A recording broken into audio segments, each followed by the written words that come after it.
y'all, my name is Leah and I'm the owner and artist behind Sippin' and Stitchin', and today I wanted to share a tutorial on how to easily finish a hooped embroidery piece. So the first thing we want to do is make sure that our piece looks the way that we want it to. So go in and tighten the fabric if you need to, tighten the little screw on top of the hoop just to make sure our fabric stays looking good and it's nice and tight. Then you want to go ahead and grab some scissors. I always recommend investing in a nice pair of fabric scissors, but any old pair of scissors will do. We want to go in and cut around the fabric. You want about a ½ an inch, I would say, of fabric to a ¼ of an inch. And we're going to cut in the shape of the hoop here. You're just going to go all the way around and do that.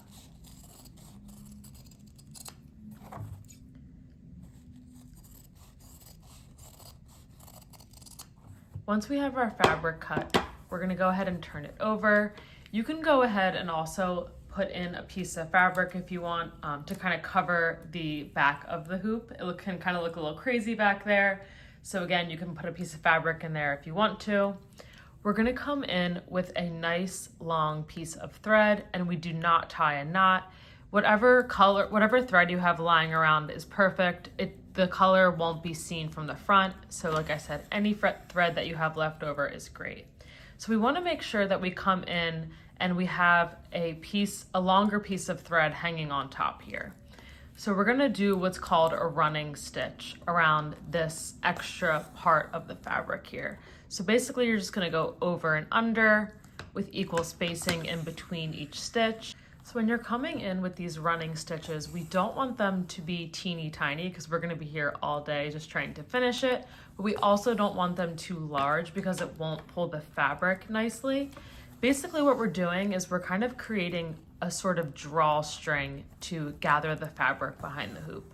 And there's many ways that you can finish a hooped piece of embroidery, but I just find that this is the easiest way and it only requires a needle and thread, so it's kind of perfect.